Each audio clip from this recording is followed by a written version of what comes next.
PDI Perjuangan mengumumkan secara resmi pemecatan Presiden Republik Indonesia ke-7, Joko Widodo, Wakil Presiden Gibran Rakabuming Raka, dan Bobi Nasution dari keanggotaan partai. Pengumuman pemecatan itu disampaikan oleh Ketua Bidang Kehormatan PDIP, Komarudin Watubun, yang menyatakan pemecatan berlaku sejak SK diterbitkan pada 14 Desember 2024. Selain itu, PDIP juga melarang Jokowi memakai dan mencantumkan nama partai PDIP dalam setiap kegiatan. Pemecatan Jokowi dari PDIP langsung mendapat respon dari banyak partai, seperti Partai Gerindra, Golkar, hingga Partai Nasdem yang menyatakan terbuka menerima untuk bergabung menjadi kader. Tak hanya itu, PKS bahkan merespon dengan menyatakan sosok Jokowi bukanlah sosok sembarangan. Sebagai presiden selama 2 periode, tentunya Jokowi memiliki kontribusi bagi negeri ini. Lantas, akan kemana Jokowi berlabuh? Atau mungkinkah Jokowi akan mendirikan partai sendiri? Tim TV One mengabarkan.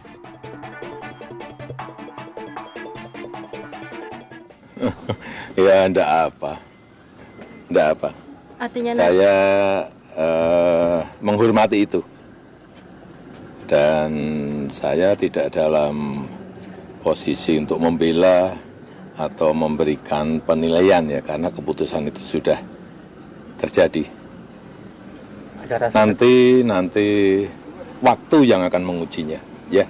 Saya rasa itu aja. Pak, untuk KTA-nya sendiri, Pak, apakah akan dikembalikan atau akan seperti apa, Pak? Jadi nanti rencana ke depan akan membentuk partai baru atau gimana, Pak? Ada niat untuk membentuk partai baru nggak? Sudah menyampaikan partai perorangan. Kalau tanggapannya untuk Mas Gibran gimana? Mas Gibran kan juga dipecat juga. Ya, tanya saja ke Mas Gibran. Pak, tanya ke saya. Terkait alasan pemecatannya kan karena Bapak dinilai melanggar aturan. Tadi kan sudah saya sampaikan, saya tidak dalam posisi untuk membela atau memberikan penilaian karena sudah diputuskan. Ada pesan?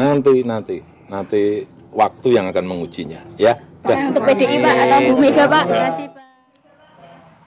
Ya, setelah dipecat dari PDI Perjuangan, pertanyaannya kemudian Pak Jokowi mau bergabung ke parpol mana? Sudah ada yang membuka tangan untuk segera bergabung. Ada Nasdem, kemudian juga ada Gerindra, ada PAN. Betul. Nah, untuk itu kita bahas ya. Iya, apa jangan-jangan Pak Jokowi mau bikin partai sendiri? Tadi dibilangin ya, partai perseorangan. Nah, langsung saja kita bahas di pagi hari ini. Sudah bergabung bersama kami di studio ada Mas Adi Prayitno, yang merupakan analis politik, siap mengulas ya nih nanti ya. Mas Adi, selamat pagi. Selamat pagi, Kira. Baik, selamat pagi. Kemudian ada Mas Aryo Seno Bagaskoro, merupakan politisi PDI Perjuangan. Selamat pagi, Mas Seno. Pagi, Mbak Sira. Sehat ya, Mas ya? Pagi. Baik. Kemudian melalui daring ataupun Zoom sudah bergabung bersama kami Bang Bestari Barus, politisi Nasdem. Selamat pagi, Bang. Selamat pagi, Sira. Baik, Alfa. kita terlebih dahulu ke Mas Seno dulu. Mas Seno, ini dipecat alasannya juga salah satunya kasih berkaitan dengan residu di masa lalu di Pilpres 2024? Ya bukan residu ya, tapi lebih ke akumulasi evaluasi. Artinya, Banyak dong, kalau akumulasi banyak. betul, banyak. Boleh disebutkan satu-satu? Itu kan di surat sudah Biar tertuang seru ya. semua gitu ya. Pagi-pagi malah nyebutin dosa orang. Nggak, tapi Dosa politik. Ya, dosa oke. politik. Tapi persoalannya simpel sebetulnya. Kan sudah ada penjelasan bahwa ini kita memang perlu waktu untuk melakukan evaluasi atas jalannya tahun politik kemarin dan kader-kader kami yang ada sepanjang tahun politik kemarin. Baik itu pada periode Pilpres maupun pada peristiwa Pilkada kemarin, tentu ada evaluasi yang kami lakukan ke dalam. Mana kader-kader yang dianggap tidak sesuai dengan ADART partai, mana kader yang dianggap mengkhianati partai, itu kita lakukan suatu analisis. Nah, dalam hal itu kemudian ditemukanlah 27 nama itu yang kami umumkan memang harus dilakukan sanksi organisasi berupa pemberhentian hubungan atau pemecatan. Dan itu termasuk ke Pak Jokowi dan keluarga. Dan saya rasa kalau Mas Gibran dan Mas Bobi itu sejak beliau berdua mencalonkan diri tanpa mengindahkan rekomendasi partai, tentu saja itu adalah satu hal yang sejak saat itu dilakukan, maka KTA-nya otomatis dibatalkan keanggotaannya. Nah, kalau Pak Jokowi agak lebih banyak alasannya, karena memang kita menganggap beliau betul-betul menggunakan semua ambisi kekuasaannya untuk memenangkan pilpres dan pilkada. Oke, kalau pilpres memang mungkin ada putra beliau, keluarga beliau yang maju di sana. Tapi pada saat pilkada kan kita melihat ada sahabat beliau maju jadi gubernur Jawa Tengah, lalu ada mantunya jadi gubernur Sumatera Utara, adiknya ajudannya maju sebagai kepala daerah, seluruh kroni-kroni dan teman-teman dekatnya maju, yang maju itu dilakukan suatu endorsement dan sampai masyarakat komen, ini kok mantan presiden jadi seperti just tip. Ini artinya sudah bukan sesuatu yang tidak berlebihan. Tapi kita anggap memang perlu diambil satu langkah tegas. Tapi pertanyaannya kemudian yang banyak ditanyakan oleh netizen juga, kenapa baru sekarang dikasih pemecatannya? Kenapa nggak dari awal pas pilpres, sehingga pas pilkada nggak kejadian nih tadi yang Mas Yono bilang begitu loh? Ya tetap akan kejadian juga kan, kalau memang itu basisnya adalah ambisi kekuasaan seseorang. Tidak mungkin kita bisa mengetahui isi hati orang. Tetapi bukan masalah telat atau tidak. Tentu seperti yang saya sampaikan, kita perlu waktu untuk melakukan evaluasi nih. Bukan karena takut waktu itu masih berkuasa? Nggak ada urusannya. Kalau kita takut dengan urusan kekuasaan, ngapain kita waktu itu melakukan kritik terbuka kepada langkah politik dan praktek politik yang dilakukan oleh Pak Jokowi? Tentu saja kita sudah cukup lama secara sosiologis hubungannya tidak baik-baik saja. Atau lagi dihitung dulu untung ruginya nih kalau dipecat, jadi makanya evaluasi agak sedikit lama gitu. Enggak juga, kita malah berusaha menghormati posisi beliau, artinya kita memberikan waktu. Kan ada juga tuh kader-kader yang kalau mau berpisah jalan itu mundur baik-baik, artinya mengembalikan KTA dan lain sebagainya. Ada proses mediasi di sana. Tetapi kan itu tidak pernah terjadi. Bahkan hari ini pun berkali-kali kita menunggu kapan sebenarnya KTA beliau mau dikembalikan Pak Jokowi. Kan tapi kan tidak. Nah, pada saat tidak ada itikat semacam itu, tidak ada etis politik semacam itu, padahal kami sangat mempertimbangkan soal moral itu. Saat seorang menjadi presiden, masa kita harus memecat presiden? Rasanya kan juga tidak pas. Nah, dalam konteks ini kita menunggu. Bagaimana sih kita kan kalau dalam adat ketimuran, datang tanpa muka, pulang juga tanpa muka. Keteladanan baik itu yang kita tunggu. Ternyata juga tidak. Maka ya kita memberikan sanksi pemecatan itu. Baik. Kita ke Bang Bestari. Bang Bestari, ini siap nih Bang untuk menggelar, untuk menerima begitu ya, memberikan karpet kepada Joko Widodo untuk bergabung di Nasdem.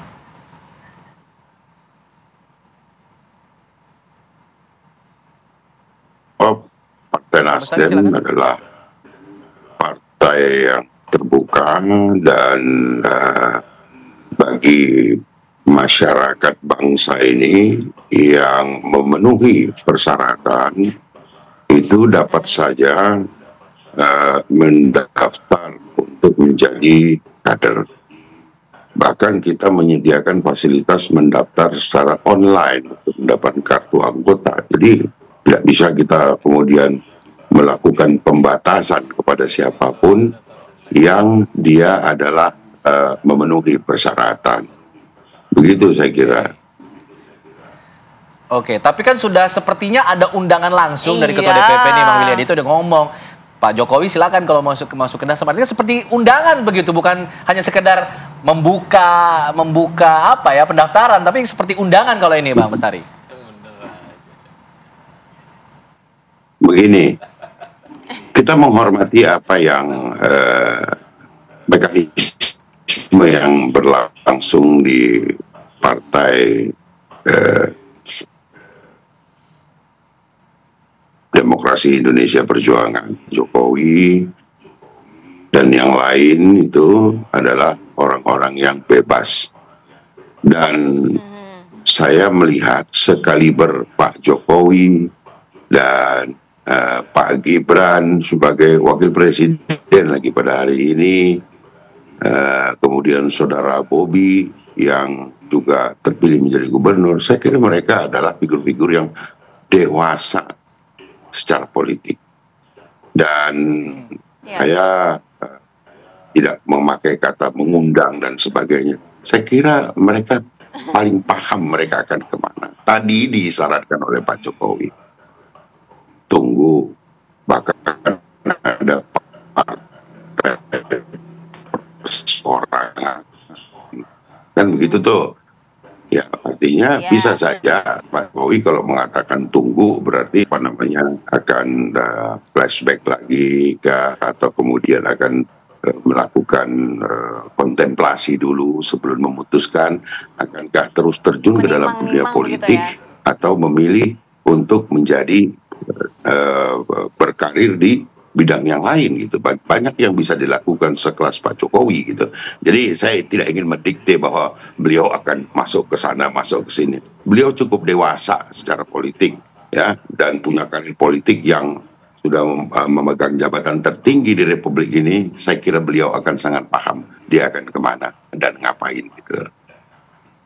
Baik, Bang Bestari tampaknya masih ini ya, lagi hitung-hitungan juga ya mungkin ya, untung ruginya jikalau memang bergabung ke Nasdem. Karena kalau kita tahu kan sebenarnya secara historis memang sangat dekat juga ya Joko Widodo dengan Surya Paloh. Kita hadirkan nanti ya jawabannya ya Bang Bestari dan juga Mas Adi. Nanti analisa bagaimana nih kira-kira untung ruginya seperti apa, di parpol mana kira-kira Joko Widodo akan berlabuh. Usai jeda kami segera kembali. Kita lanjutkan dialog. Kalau tadi dari apa yang disampaikan oleh Bang Bestari ya, memang agak sedikit hati-hati ya. Mungkin sedang ditulis-tulis, dicatat dulu nih plus minusnya apa nih kira-kira. Tapi kalau dari Mas Adi melihatnya kira-kira seperti apa nih? Akan kemana Joko Widodo berlabuh? Plus minusnya seperti apa sih di partai-partai tertentu?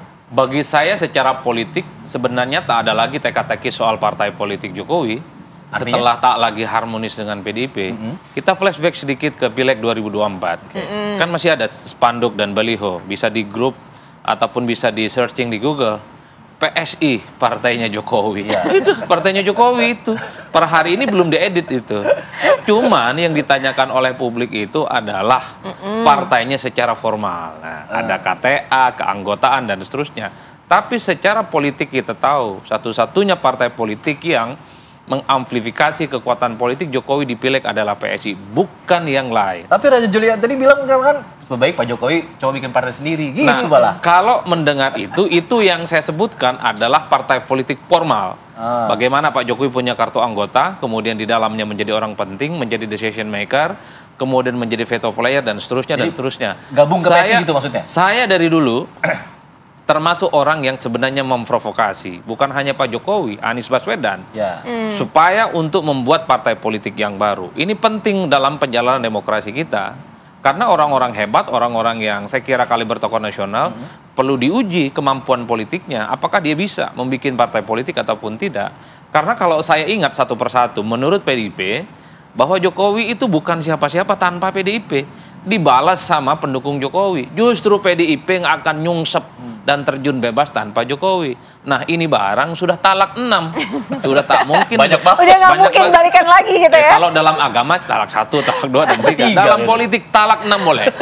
Udah ini sudah talak 6. Pisah banget tuh. Bukan hanya pisah. Nggak ada pintu untuk bersatu ini. Udah wassalam. Artinya apa? Kan ini semacam tantangan uji materi bahwa Jokowi yang menurut para pendukungnya kuat, approval ratingnya tinggi, apakah dengan partai politik yang baru itu bisa mengalahkan dan kompetitif dengan partai-partai politik yang lain? Mungkinkah ini yang saya kira terjadi? Semacam kalau kita sebagai sebuah tradisi politik yang bagus, ini penting. Saya kira Jokowi itu punya segala-galanya untuk mendirikan partai politik baru. Satu, ini adalah mantan presiden dengan approval rating paling tinggi. Sampai Sidratul Muntaha, Pak. Sampai ke sana tuh menjulang betul.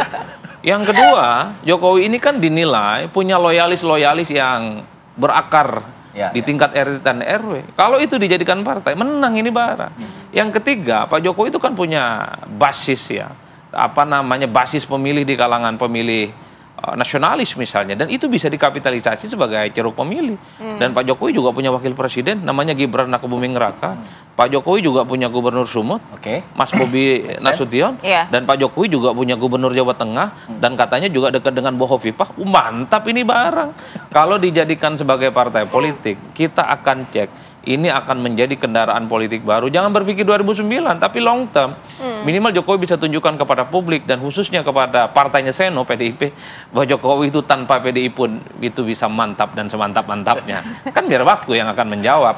Karena begini, kalau Pak Jokowi bergabung dengan partai politik yang mapan, aura kebintangannya nggak bisa diuji. Masuk ke Gerindra, ada Prabowo Subianto. Ini partai sudah besar, ada Prabowo. Masuk ke Golkar, ini langganan partai yang runner up di Pileg. Dan itu banyak orang-orang penting dan orang hebat. Masuk misalnya ke Nasdem, masuk juga ke PAN. Tanpa Pak Jokowi partai ini memang segitu elektabilitasnya.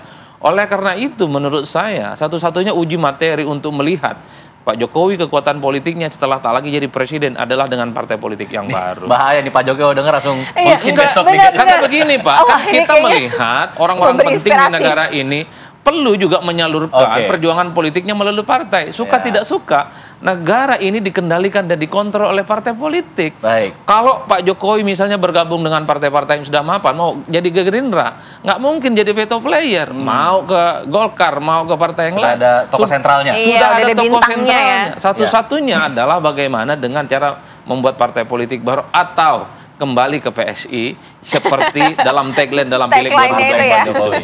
Mas Seno, kalau kita lihat Pak Jokowi saat dimintai tanggapan, dia mengatakan biar waktu yang mengujinya. Ini kesannya ada tantangan nih dari Pak Jokowi kepada PDIP bahwa ya bisa saja apa yang dikatakan Mas Adi terjadi, bahwa yang membuktikan bahwa nanti saya punya partai sendiri, membuktikan begitu. Ya lumayan kan ada jawaban, biasanya tidak ada jawaban. Jadi ditanggapi beberapa kalimat kan lumayan itu. Nah itu yang, tapi apapun ya biarlah, itu hak konstitusional, hak politik orang mau ngapain ya, mengambil langkah politik semacam apa.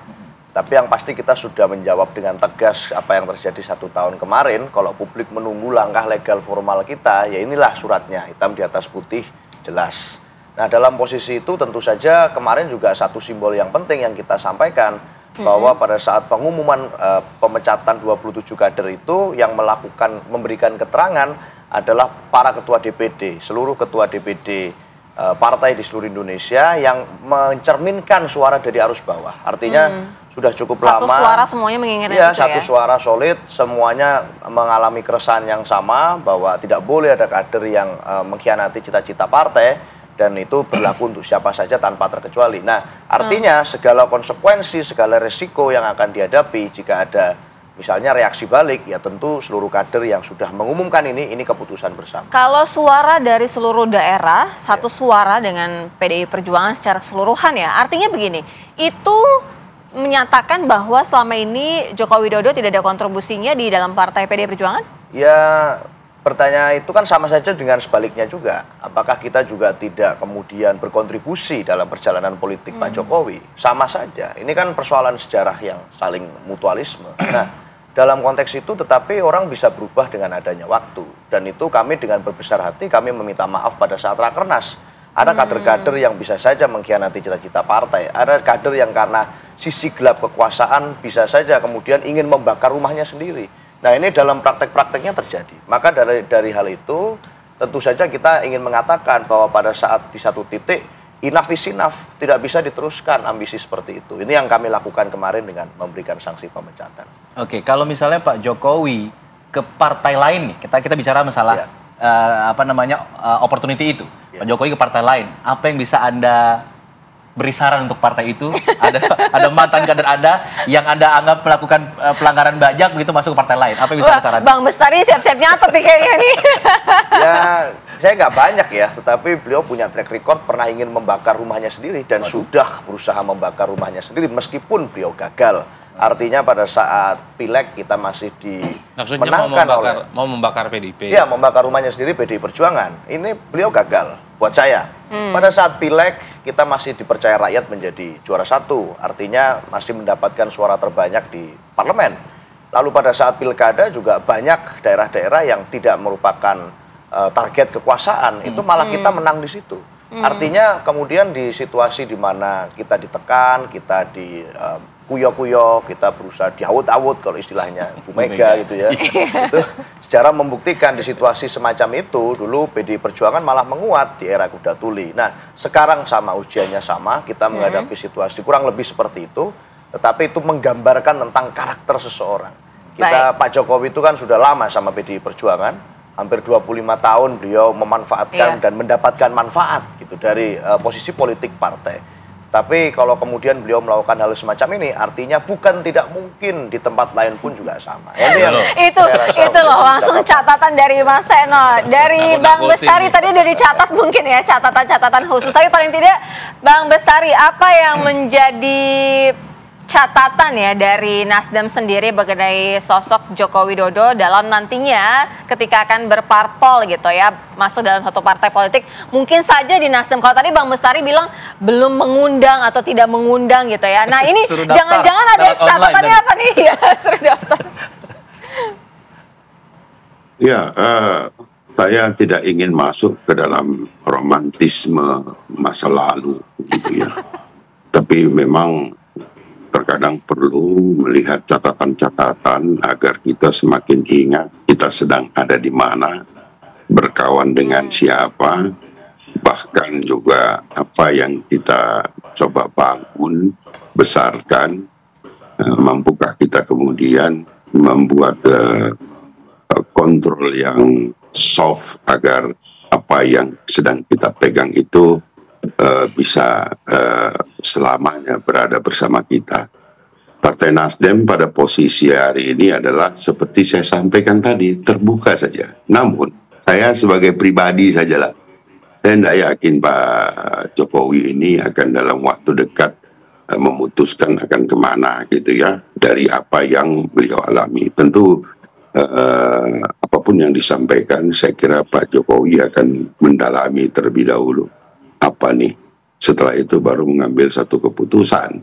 Apakah akan bergabung partai politik yang mana, atau membuat partai sendiri, atau justru meninggalkan ruang-ruang politik yang cukup bising ini, kan begitu. Beliau sudah masuk masa pensiun, jabatan yang beliau pegang itu adalah satu jabatan yang tertinggi yang ada di Indonesia, 2 periode pula. Saya kira catatan biografi sudah sangat panjang. Dan satu keyakinan lagi, saya tidak yakin kalau Pak Jokowi itu akan ke Partai Nasdem. Gitu. Mungkin banyak partai lain yang jauh lebih menarik daripada Partai Nasdem bila Pak Jokowi masih memutuskan untuk berkiprah di dunia politik. Saya kira itu. Menarik tadi dikatakan mungkin tidak akan ke Partai Nasdem. Padahal Mas Willy Aditya mengatakan Pak Jokowi sudah merasakan nyamannya pundak Pak Surya Paloh katanya gitu. Ini kan romantisme masa lalu juga dibahas-bahas gitu oleh Mas Willy. Nanti kita ke Mas Adi, tadi ada opsi mungkin saja Pak Jokowi meninggalkan ruang-ruang politik. Apakah itu menjadi satu hal yang visible untuk Pak Jokowi ke depannya? Usai jeda. Kita akan kembali di Apa Kabar Indonesia Pagi. Ya, langsung saya mau ke Mas Adi. Mas Adi, tadi ada opsi yang kemudian disinggung oleh Bang Bestari bahwa mungkin saja Pak Jokowi tidak memilih ke partai manapun atau membuat partai, tapi keluar dari panggung politik, tidak lagi berpolitik, keluar dari ruang politik. Apakah ini satu hal yang memungkinkan? Karena pada saat kemarin ada pemecatan, Pak Jokowi justru mengunggah ya kegiatan sama cucu, ke mall, lain sebagainya. Kalau kita mau bicara tentang fakta, kita kan sering mendengarkan bahwa Pak Jokowi setelah tak lagi jadi presiden akan pensiun dan kembali ke Solo. Ya kita tinggal tunggu apakah itu yang akan dilakukan. Bahkan menurut para relawannya Pak Jokowi juga akan diusulkan jadi sekjen PBB kan. Itu menurut saya jauh lebih bagus ya. Tapi membayangkan Jokowi tanpa berpolitik secara elektoral bagi saya agak rumit. Kenapa? Karena apapun judulnya, Gibran Rakabuming Raka yang hari ini adalah wakil presiden definitif itu butuh mentor langsung dari Jokowi yang dinilai punya success story sebagai presiden 2 periode, kemudian gubernur dan wali kota di Solo. Jadi satu-satunya orang yang menurut saya bisa mendirect bagaimana Gibran performa dan portofolio politiknya adalah Jokowi, bukan yang lain. Apalagi hari ini tidak punya partai apapun sebagai kendaraan untuk membangun bagaimana batu bata kekuatan politiknya itu kemudian didesain. Karena Gibran tentu saja tidak akan hanya selesai hanya sebatas wakil presiden. Umurnya terlampau muda untuk pensiun. Begitupun dengan Jokowi, terlampau muda untuk pensiun. Inilah yang kemudian menegaskan satu argumen bahwa membayangkan Jokowi tak berpartai ataupun tidak ikut sama sekali terkait dengan politik elektoral itu nggak mungkin. Apalagi masih ada Mas Bobi di Sumut. Tentu Mas Bobi ini nggak mungkin hanya gubernur di Sumut. Dulu juga orang mengaitkan Hovifah ini adalah orangnya Jokowi. Kemudian Lutfi di Jawa Tengah dianggap juga orangnya Jadi Pak Jokowi. Jadi nggak mungkin ya tidak berpartai. Orang-orang yang semacam ini tentu butuh guidance di mana Pak Jokowi sebagai orkestrator dari orang-orang di sekitarnya ini untuk tampil ke muka. Jadi itu yang saya kira agak gelap sebenarnya membayangkan Jokowi untuk tidak berpolitik secara umum. Tapi yang kedua, kenapa saya agak sedikit provokatif dan ngotot untuk bikin partai politik baru dengan Pak Jokowi? Karena ini kan satu, Projo juga ngomong, PSI juga ngomong, opsi-opsi bahwa Pak Jokowi bikin partai politik yang baru itu menjadi penting. Karena kalau kita membaca anatomi, kenapa partai politik di Indonesia itu lahir dan muncul, established dan kuat, tidak terlepas dari faktor ketokohan. Kita bisa cek satu persatu, ketua umum partai yang per hari ini adalah tokoh-tokoh nasional yang saya kira membuat partai politik yang cukup luar biasa. Surya Paloh, kita tahu ketua umumnya Bang Bestari, itu juga adalah tokoh nasional, keluar dari Golkar bikin Nasdem. Ada Pak Wiranto keluar dari Golkar bikin Hanura. Ada Pak Prabowo Subianto keluar dari Golkar bikin Partai Gerindra. Ada Anies Mata keluar dari PKS bikin Partai Gelora dan seterusnya. Sekelas Pak Jokowi, mantan presiden 2 periode, gubernur Jakarta, wali kota Solo, 24 tahun bersama dengan PDIP, modal yang sangat cukup untuk bikin partai politik. Modal yang sangat cukup. Tapi begini Mas Adi, kalau tadi Mas Eno kan bilang ada catatan-catatan tuh. Kalau misal dari Mas Eno kan merah tuh warnanya tuh. Minus lah paling tidak. Kan nah begini, itu berpengaruh tidak? Betul. Kan kalau kita mau mengukur bagaimana, ini kan tarikan soal sebenarnya lebih kuat dan lebih besar mana antara Jokowi dengan PDIP. Karena Jokowi dan pendukungnya juga tidak mau Pak Jokowi itu di underestimate. Justru PDIP kuat sampai pileg 2 kali menang misalnya, itu karena faktor Jokowi. Nah, per hari ini kita menyaksikan PDIP dengan Jokowi ini sudah pisah, sudah talak 6, nggak bisa gabung lagi. Oleh karena itu kalau kita mengacu pada hasil pileg di 2024, PDIP itu kan turun suaranya 3%. Jangan-jangan itu karena efek ketika Jokowi sudah tak lagi bersama dengan PDIP. Loh 3% loh bisa menggerogoti PDIP. Jangan-jangan kalau bikin partai politik baru, makin banyak itu digerogoti. Bisa 5%, 6%. Jangan-jangan separuh PDIP bisa hilang. Atau sebaliknya, PDIP lah yang akan semakin naik secara signifikan. Itulah yang saya sebutkan. Butuh uji materi partai politik baru yang dinakodai oleh Pak Jokowi. Tentu kepentingannya bukan hanya untuk 2029, 10 tahun, 15 tahun, 40 tahun yang akan datang. Baik, kita sama-sama nantikan ya akan kemana ya dari Joko Widodo ini berlabuh. Atau benar kata Mas Adi, jangan-jangan ya buat partai sendiri ya. Iya, nanti Mas Seno sama Bang Bestari calling-callingan dulu lah untuk tapi Bang Bestari janganlah kalau sekelas mantan presiden disuruh daftar online Pak. Nanti kita tunggu, jangan-jangan benar daftar online. Bisa jadi kan? Jangan langsung daftar online. Ya, sayang sekali kita sudah berada di penghujung Apa Kabar Indonesia Pagi, tapi sebelum kita pamitan, kita sapa dulu kan kami ada Rehana Mezia yang akan mengabarkan dari Kabar Utama Pagi apa yang menjadi headline pada pagi hari ini. Sana silakan Rehana. Ya, selamat pagi Alfat, Cia dan juga pemirsa. Nanti di Kabar Utama Pagi kita akan membahas rangkaian informasi. Ini salah satunya adalah mengenai santri yang dibakar. Di mana santri ini diketahui menyolong HP milik temannya. Tapi nanti kita akan konfirmasi bagaimana kronologi kejadiannya dan juga bagaimana sebetulnya kondisi santri saat ini. Demikian informasi sementara, jadi jangan lupa saksikan Kabar Utama Pagi bersama saya Rehana Mezia. Selengkapnya untuk Anda. Baik, terima kasih Rehana Mezia. Informasinya akan disaksikan langsung ya dalam program Kabar Utama Pagi. Kita mengakhiri jumpa kita di Apa Kabar Indonesia Pagi. Terima kasih Mas Seno, Mas Adi, terima kasih Bang Bestari, terima kasih. Kami akhiri mewakili kru yang bertugas, saya Sira Safira. Saya Alfa Tohid, pamit undur diri. Terima kasih. Sampai jumpa.